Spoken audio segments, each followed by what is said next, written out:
So, where in the world are you, and how did you end up here? So right now I'm in Bucharest, Romania. I came on the trip with my teammates Serge and Vadim. We came through the International Mission Board to serve here. Right now we are currently serving Ukrainian refugees through one of the refugee centers funded and organized by the local churches here in the area. So right now we're just serving in any way we can, whether that be doing laundry or serving dinner or just organizing toys. Just anything we can do to help out the Ukrainian people alongside Romanians. All right, so what is it that you look forward to most during your trip? And it could be anything. I think one of the biggest things I'm looking forward to and have already started to see are the relationships we've been building. That's one thing I really looked forward to even before we came, is just being able to meet people, whether they be Romanian or Ukrainian or from some other part of the world, but just getting to meet them and know not just their name, but know their life story, and just be able to build relationships that will last longer than just the 2 weeks that we're here, but ones that'll be hopefully lifelong.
All right, vlog. I guess vlog. We're on our way to the refugee center we've been working at. We've been having a good time so far.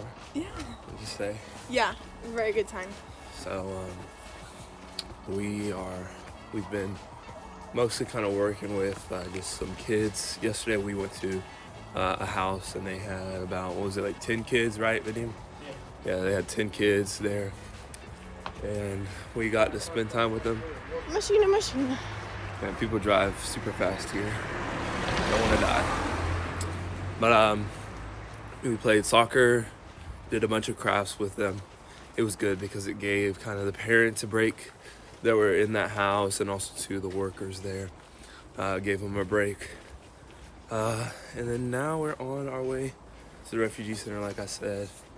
Got a whole day of activities ahead of us. We're gonna be cooking some spaghetti tonight for the refugees, and yeah, so it's been a good trip. So, what do y'all rate it? I give it a 10 out of 10. I give it an 11 out of 10. 11 out of 10. Vadim, what do you rate it? 10 out of 10. 10 out of 10. So, yeah. Peace out. All right, Ross, how long have you been an IMB missionary?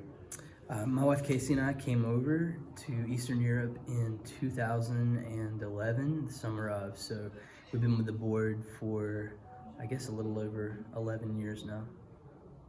All right. In January of last year, you and your family were in Kharkiv, Ukraine, when conflicts between Russia and Ukraine deepened. What was it like evacuating your family from Ukraine? It was a crazy experience. Honestly, we had lived in the eastern side of the country for, at that point, nearly, I guess, almost 5 years, and having lived in the central part of the country before that, we just never really envisioned the tensions growing we didn't think a spike was coming. So that, you know, we had been recruiting for summer missionaries. We had mission teams that were lined up to come and work with us, just because we thought it wouldn't happen or couldn't happen. And so when we got the news from leadership that we needed to leave, it was a shock. It was almost kind of comical. They had everybody in in Ukraine on the same Zoom call, and then when we heard, like, you just started seeing the screens, the people like popping away, like, because you just knew all these different emotions were coming from different cities and different households. Because I mean, we have grandparents that are there, we have people with little children that are there, we have people that are you know, that have teenagers that are there. So a lot of different emotions. For our family, we had 3 or 4 hours to kind of pack up and start moving, because we were far east, and Ukraine's about the size of Texas. We needed to make it to the western border. So we packed up everything we could in about 2 hours, and then got on the road and dropped our dog off in another city 2 hours west of us, 2.5 hours west of us, and then started our trip to Kyiv and then on to Lviv. So it was a pretty intense 24-hour period. Wow. Yeah. Wow.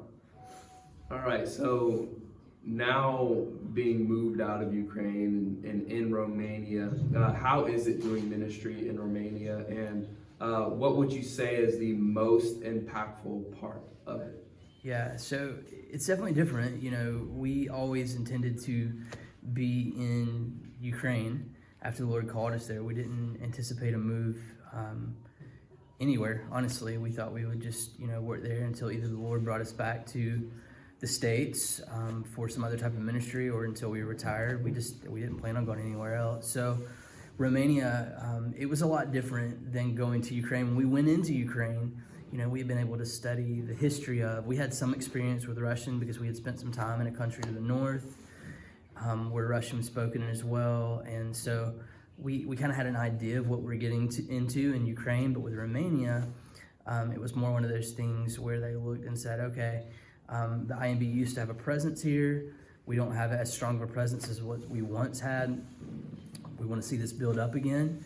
And so we just prayed about it, and honestly, I went and I Googled what are the easiest languages for English as first language speakers to learn, because I'm not a super strong linguist, and Romanian was like number 8 in the world. So, and it was a neighboring country, so for me it was like, okay, Lord, I can see how you're working in this. So we made that move, and then kind of hit the ground running. It was difficult at first because, you know, not only are we moving to a new place, but we're moving to a new place in the middle of a refugee crisis. And so we were very relieved to be moving to a place where we saw the Lord was already at work at. The Romanian church, I mean, if I could take a second just to brag on them, they mobilized so quickly. They already had people that were working the borders. They already had people that had developed refugee centers. So we came in early March, and they, you know, the Romanian churches had already been active, and they had been, you know, so for us, it was a difficult move, but it was a blessing to find ourselves in a place where we're going to be able to serve alongside people that were already motivated by the Spirit to be active and to live out their faith. So difficult, yes, but a blessing to be a part of, and to find good partners during the midst of crisis. That's hard too. And the Lord blessed us with Holy Trinity Church here in the middle of Bucharest, and then UBC 22, which is a kind of a group of churches, mainly Baptist, and you know, a couple of larger evangelical non-denominational churches, and then I think a few NGOs as well. But just kind of to be able to partner up alongside them, it was just a blessing. Not to feel like you had to create something, but that you could come in and play your role in what the Lord had already planned and was already doing. So that was a huge blessing. I can't overstate like how important that was to see the Lord already at work and to be able just to join His people. Wow, that's good to hear. All right, so how can people back in the States or just anybody who views this, how can we be praying for you? What are those areas that you would really like for us to be praying for you most? Well, I mean, obviously, when the church serves in a refugee or in like a humanitarian crisis type of situation, obviously, we want to see good done to all people, but greater than that, we want to see the gospel impact lives. So be praying that that as Ukrainian refugees that are still crossing into Romania, if there's another wave of people coming in, that they're going to see more than just smiling faces or more than just food given out or warm bed, but they'll see the reasoning behind that.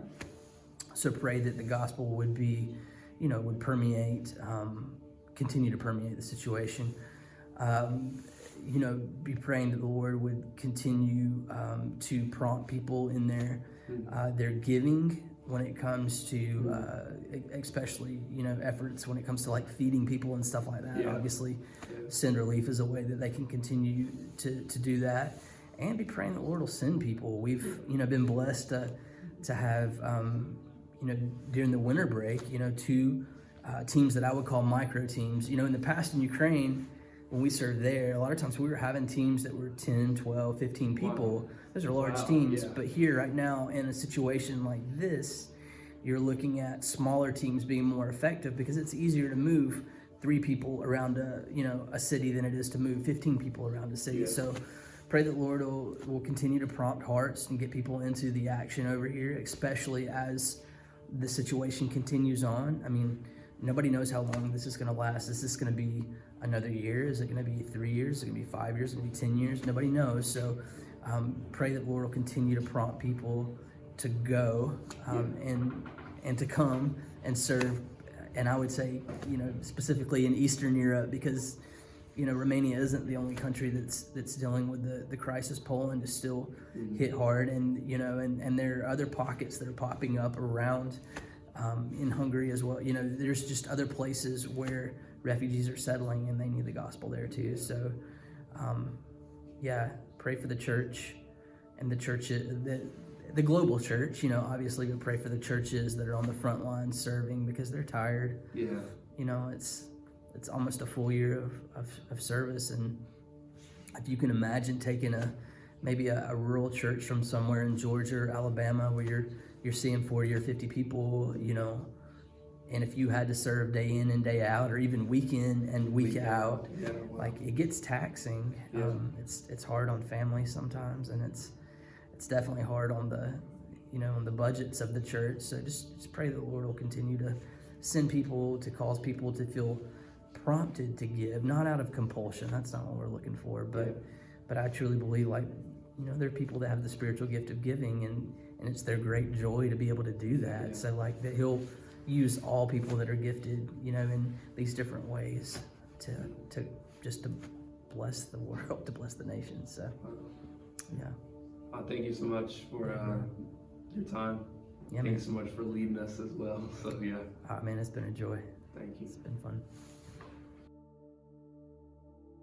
I really do appreciate Ross and his ministry, his faithfulness, and just being in a totally different part of the world, serving God in the setting and just facing the challenges that he has faced is so encouraging to see him devoting himself to the work of God.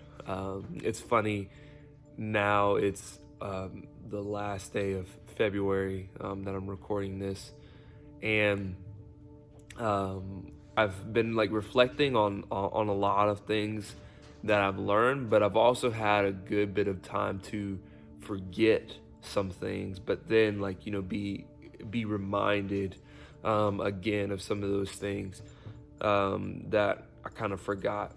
And it's one of the things that's so funny is that it's so interesting, the feeling of how the world just kind of feels smaller going halfway around it. It's just so funny. You think that, man, it's I'm going halfway around the world, the world is gonna feel so much bigger traveling this far distance, but it really going there has made the world feel a lot smaller. It's just a very interesting experience. Ross, he came back to the States this last weekend for a little bit, and he was speaking at some type of conference in Alabama, and I get a text from one of my friends, and it's a picture of Ross. And Ross was at this conference, and he was sharing about his mission work. And it was funny because he had even talked about our team and was showing, telling about us. And my friend was there, and she was in that breakout class, and it was just such an interesting thing, that just how relationships can happen all the way across the world. It's just so interesting. But one of the things that Ross talked about, he talked about a lot of the challenges with leaving Ukraine and then coming into Romania. One of the things that he talked about was the language barrier. And it was funny that he looked up easiest languages to learn, and Romanian was high up there on the list. And seeing it's very interesting. A lot of them over there, if they were younger than 50 years old, it was very likely that they knew English, that they spoke English. But there was, a lot of people who we talked to who were not under the age of 50 and who did not speak English, and just being able to interact with them and talking to them, and then on top of that, trying to evangelize to some of those people. We were working with Ukrainian refugees, but we also did a lot of evangelism and various prayer walking things. And it's just such an interesting thing to be able to interact with another people. They're still people, of course, but have a completely different language, different culture. This was really my first experience being fully submersed in that type of environment and atmosphere. And just to see, the people who have come from the States going over there to embrace this culture so that they might have an impact for the gospel is such a very cool thing to see. And even just seeing the church in Romania was very encouraging for our team, for my team and I. We learned a lot, and sometimes people might get in the mindset, and even subconsciously, where we from the US, we go somewhere overseas, and subconsciously there's this mindset that this place needs me, that we're going over there and we're bringing help. We're the help. We're what they need. But that is not the goal of missions. And really, that's not how it is. Some places it might be like that. You're going to, but going and serving with the church in Romania, and just being encouraged and really served by them, it was such an amazing and awesome experience. And just to be able to worship and be with the believers over there, and to see their grit, their hard work, and their efforts towards serving Ukrainian refugees, it was a very encouraging thing to see. And a lot of it, honestly, it was just really basic stuff.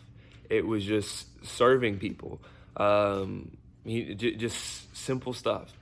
And that was something that was very impactful for this trip, because it really felt like it was like getting back to the basics. One of the things that you'll hear Vadim talk about is just the idea of how he said this, that sometimes mission trips are more for the missionary than they are for those who are receiving the missionary. And just to be able to grasp that, and experience that, it was a very humbling experience. And to see how the Lord was doing this work where, I was serving, but then also too at the same time being served and being encouraged, and just being built up, being stirred up towards love and good works, and really just this mindset of, okay, getting back to the basics. Sometimes being involved in ministry and in church, we can get sidetracked by a lot of things that are secondary, and just praying and out in the city, sharing the gospel, serving food, cleaning showers, doing laundry, all very basic things. And it was such a needed thing for me and for my whole team just to do that, just to get back to the basics, just to do those fundamental things. And coming back to the States, it really shifted my ministry focus a good bit, where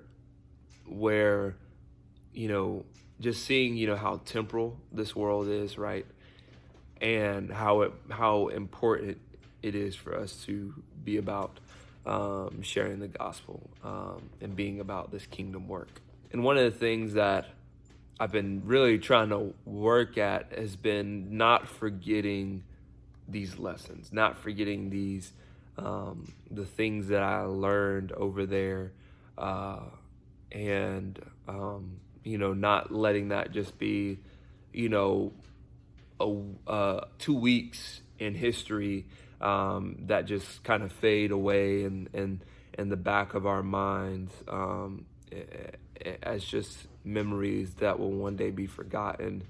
But really taking these things and living them out and sharing them, which is the purpose of this right here, this documentary, these interviews, this video.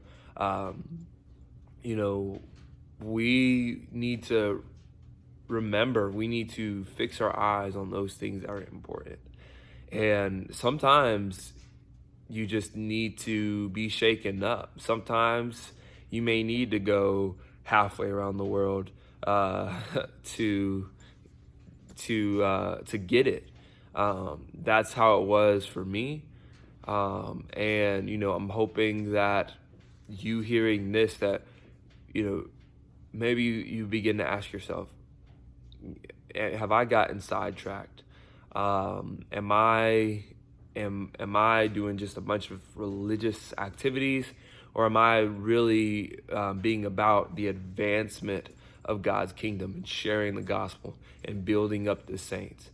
Or have I gotten the wrong thing? Have I drifted? Do I know really what I'm supposed to be doing, but have I drifted into sitting on the sidelines? One of the things that I really saw in Romania was that there's no just sitting around on the sidelines.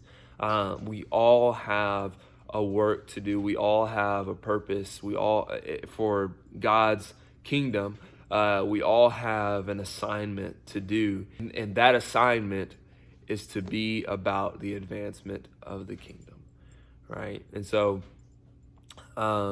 just as you listen to this interview, and just as you listen to this interview of Vadim, I hope that you're just encouraged and get to see a little bit of his mindset, and for him to just share a little bit more about just that idea of getting back to the basics, or just like just that idea of us doing the fundamentals, and this being something where, you know, we are expecting to go and to serve, but we find that we feel that we were served a lot more than we did serve. So I hope that you enjoy that and that you get something good out of that. So Vadim, you are from Moldova, which closely neighbors Romania. There are differences, of course, but there are also a lot of similarities as well. In light of that, how has it been serving in this cultural setting? Well, it's been good serving in the Romanian culture.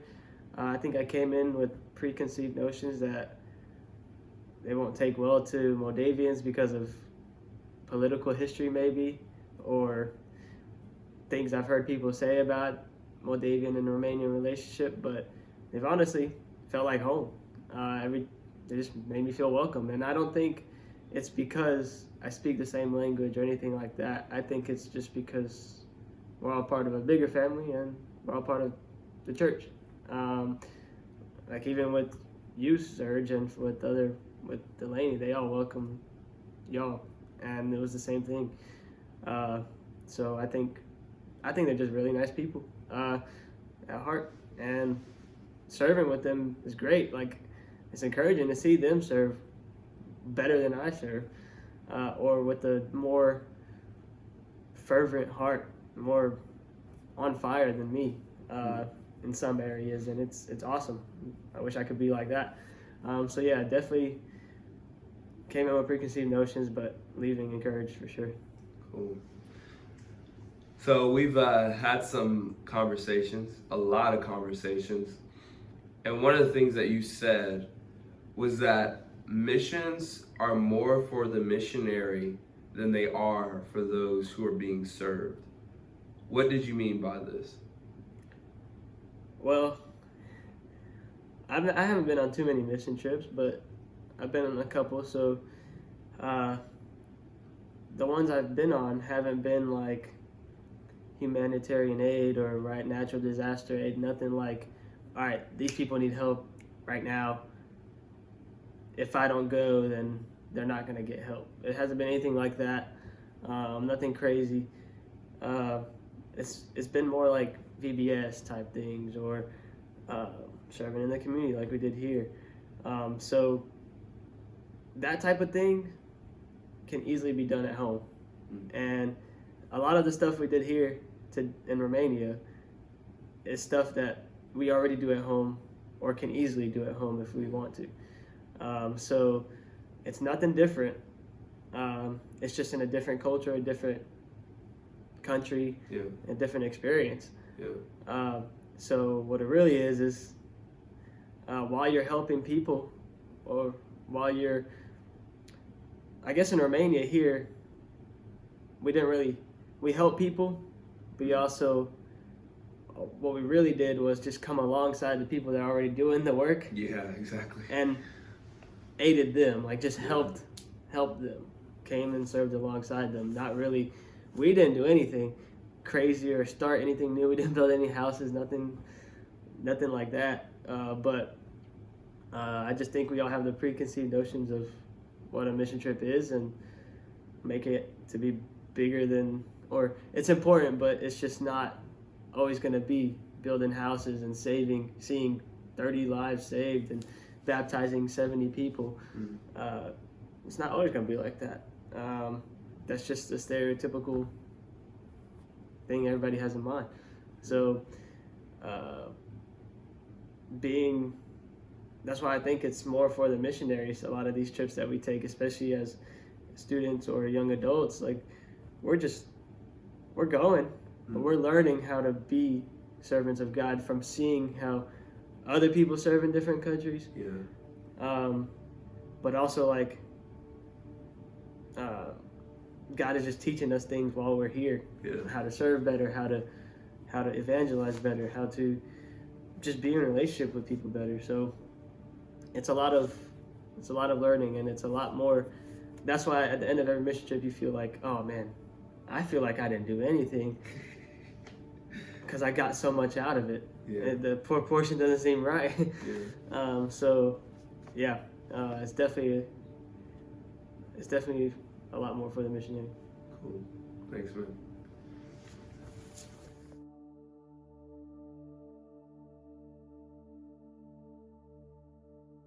So I hope that you enjoyed that video from Vadim. And if there's anything that you take away from this trip, the lessons that we share, my prayer would be that you would see the importance of those fundamental things, of being about the advancement of God's kingdom through sharing the gospel, and then building up the saints and building up disciples who then go out and share the gospel. At the end of time, the only thing that's going to matter is that God's not going to be interested in our 401ks and how well we paid off debt, in our academic achievements and successes, and in all of these, even work for him. Matthew 25, various people who say to Jesus, Lord, didn't we cast out demons and do all of these different things in your name? And Jesus will say, turn from me, for I never knew you, you who practice lawlessness. And I do not want for us to think that we're doing the work of the Lord, but really we're missing the point, that we're missing it. And it can be easy to get caught up in life and sometimes just religious activities. But what is important is the sharing, the advancement of God's kingdom, sharing the gospel, and building up disciples. At the end, that is the only thing that will matter. We need to figure out, we need to look at our lives and pray, God, how can I more faithfully serve you? God, how can I be more faithfully obedient to your command to make disciples of all nations, to teach them all that you have taught? How can my life more align with that mission? It is not a matter of if I should do this or if I shouldn't, but it is a matter of how. How are we going to align our lives with God's mission to advance his kingdom? How are we going to use our resources, our time, our friendships, relationships, all of the different things that we have? How are we going to use all of those things to advance God's kingdom? Because at the end of time, when we stand before God and when we have to give an account, the only thing that will matter is our salvation in Christ and the work of advancing his kingdom. I hope that this was a beneficial video for you to watch. I hope that you were encouraged. And I hope that, man, if you are there and you know and you're saying to yourself, I need to more faithfully serve God, there's no better time than to get that right than now. Call out to him, seek him, evaluate, and ask God, how can I more faithfully serve you? And he will answer and he will reveal. And get into his word and see those fundamental things that he asks us to do and follow them and be obedient to them. And with that, I hope that you would go out and you'd advance the kingdom. Peace out, y'all.